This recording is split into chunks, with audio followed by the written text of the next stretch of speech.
नमस्कार दोस्तों, मैं अंकित वर्मा। आज मैं आपको हिस्ट्री संबंधित जीके पढ़ाऊँगा जो प्रतियोगिता एग्ज़ाम में पूछी जाती हैं। अब जैसे बात करते हैं कि मोहनजोदड़ो की खोज किसने की थी? राखाल दास बनर्जी ने। ठीक है, उसमें अपन ने जो पहला पार्ट बनाया था उसमें सिंधु सभ्यता की खोज जो है किसने की थी? तो दयाराम साहनी ने की थी। ये मोहनजोदड़ो जो एक नगर है उसकी खोज राखाल दास बनर्जी ने 1922 में की थी, इसके एक साल बाद। फिर हड़प्पा या मोहनजोदड़ो की को जुड़वा राजधानी स्टुअर्ट पिगट ने कहा था, है ना, ये ध्यान रखना है।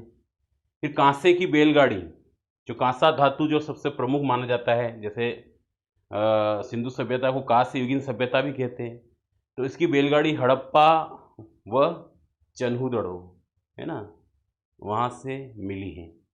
फिर मोहनजोदड़ो को प्रेतों का टीला कहा जाता है और यहाँ मुर्दों का टीला भी कहा जाता है, ये ध्यान रखना है। और हड़प्पा सभ्यता के सर्वाधिक स्थल गुजरात में मिले थे ना, स्वतंत्रता के बाद जो शोध किया गया था उसमें सबसे ज़्यादा गुजरात में मिले थे। ठीक है, इस सिंधु क्षेत्र का प्राचीन नाम मेलुहा था। ठीक है, ये ध्यान रखना है सभी को, सबसे प्राचीनतम नाम मेलुहा था। और शल्य क्रिया का प्राचीन शक कालीबंगा में मिला है। जैसे शल्य चिकित्सक थे सुश्रुत, उसके जनक माने गए थे। उस समय सिंधु सभ्यता में प्राचीनतम शख्स कालीबंगा में मिला है।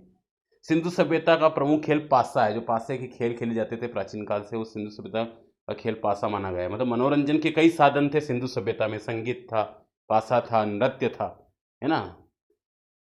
सबसे प्राचीनतम वेद जो ऋग्वेद माना गया है, वहाँ पे हड़प्पा सभ्यता में उसको हरयुप्या कहा जाता है। हड़प्पा सभ्यता को हरयुप्या। एक उन्नत जल प्रबंधन व्यवस्था का साक्ष्य धोलावीरा में मिला है। हिंदू सभ्यता की सबसे बड़ी विशेषता थी वहाँ की जल प्रबंधन व्यवस्था, यानी कि जल निकासी प्रणाली की सबसे उन्नत व्यवस्था सिंधु सभ्यता में थी, तो उसका जो साक्ष्य है धोलावीरा में मिला है। ठीक है, ध्यान रखना है। मुहरों को बनाने में सर्वाधिक उपयोग सेल खड़ी का किया जाता था। ठीक है, ये विशेष ध्यान रखना है, जो मुहर होते हैं उसका उपयोग किया जाता था। युगल समाधान, यानी जो द्वियुग्म समाधि, उसको उसके अवशेष कालीबंगा और लोथल में मिले। ठीक है, ये ध्यान रखना है। एक कब्र से मृतक के साथ बकरे दफनाए जाने का प्रमाण लोथल में मिला है ना। एक जगह तो कुत्ते के साथ दफनाया जाता था रोपड़ में, है ना, वो भी एक जीके बन जाता है। हल के अवशेष कालीबंगा में मिले थे। जैसे अपन पहले पार्ट में पढ़ा था कि जूते हुए खेत के साक्ष्य कहाँ पे मिले थे? कालीबंगा में। वहाँ हल, जो कुंड भी कहा जाता है, हल के अवशेष कालीबंगा में मिले हैं।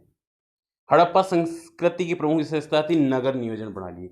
मैंने पहले भी बताया था कि योजनाबद्ध तरीके से नगर को बसाया गया था हड़प्पा सभ्यता में, तो उसकी सबसे बड़ी विशेषता थी नगर नियोजन प्रणाली। हड़प्पा सभ्यता मुख्यतः कांस्य से गिनती, क्योंकि कांस्य धातु का ज़्यादा इसमें प्रयोग किया जाता था, है ना, तो ये ध्यान रखना है। फिर आता है मोहनजोदड़ो एवं हड़प्पा की पुरातत्व खुदाई के प्रभारी सर जॉन मार्शल थे, है ना, ये विशेष ध्यान रखना है। सर जॉन मार्शल जो डायरेक्टर थे, सर जॉन मार्शल। भूकंप के प्राचीनतम साक्ष्य कालीबंगा में मिले हैं, है ना, भूकंप सब जानते हो। फिर कांसे की नर्तकी की मूर्ति पूर्णतः जो नग्न थी वो मोहनजोदड़ो में मिली है। ठीक है, फिर पशु बलि के प्रमाण मोहनजोदड़ो और कालीबंगा में मिला है। जैसे देखा जाए तो सिंधु सभ्यता में सबसे ज़्यादा अंधविश्वास पनपा हुआ था, तो वहाँ पे पशुओं की बलि भी दी जाती थी, जो मोहनजोदड़ो कालीबंगा में मिला था। ठीक है, बहुत बहुत धन्यवाद।